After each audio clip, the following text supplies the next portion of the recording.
I'm with Dr Allan Manning, who's one of the world's leading insurance experts, and one of his pet topics is the terrorism levy that you probably don't know you're paying on insurance. Alan, tell us a little bit about the terrorism levy and how it works.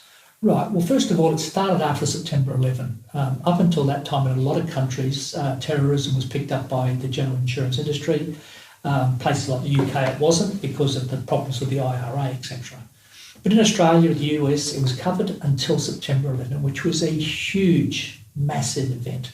It's somewhere between, depending on which statistics you use, it's either the second biggest or the fourth biggest catastrophe in history. The effect on the economy is estimated at $2 trillion, so an enormous amount. Now, again, the industry could cope with that one-off event, but what the general insurance industry was terrified of was that there'd be multiple events. The other issue is this really a government issue? Because they're creating, some people think they're creating these issues.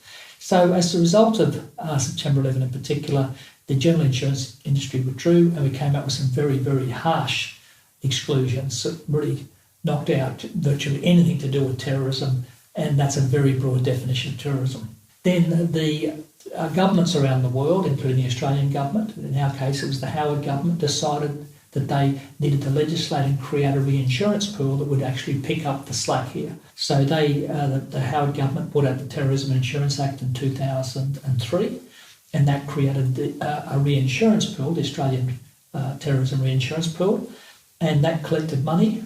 The insurance companies and the insurance brokers became the tax collectors, and the money went into a pool. Now, if you're in a city that's over 1 million people, so our major capital cities, then you pay 12% levy. If you're in a city over 100,000 people, the Gold Coast, Canberra, Hobart, etc., you're paying a levy of 4%, and then if you're anywhere else, it's 2%. Now, that is the base rate. That is based before commissions and all the other duties that get paid on top of it. So in somewhere like Sydney, it can be as high as 19%. So it's a fairly big proportion of the premium. We've only had one claim that I know of, and that was the Lint Cafe, which I don't know what the amount of the claim was, but presumably it wasn't anywhere near the pool. What's happened to the rest of the money? So an amount of the money is being used to cover the administration costs of it and to buy reinsurance. We have collected, or the government is sitting on a pool of around 375 million, just sitting there in cash, able to be paid out. Then on top of that, they bought reinsurance, and then there's a $10 billion government guarantee on top of that. Unfortunately, they've used it as another form of tax.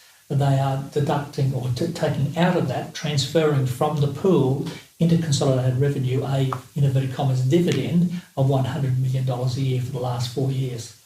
That's pretty good. That's a dividend on something that's actually not really trading. It is, but it's just driving up the cost of insurance unnecessarily. In our last interview, we talked about the natural catastrophes. North Queensland is hemorrhaging and really causing some problems economically because of the high cost of general insurance. And yet we're seeing this as another tax, bearing in mind that in New South Wales, you pay a fire service levy on top of your terrorism levy. You pay GST on your premium and your terrorism levy, etc. Then you pay a stamp duty on top of that. So it all compounds, and it's almost getting to the stage where it's nearly doubling the cost of insurance for commercial businesses, which is no good for the economy or anyone.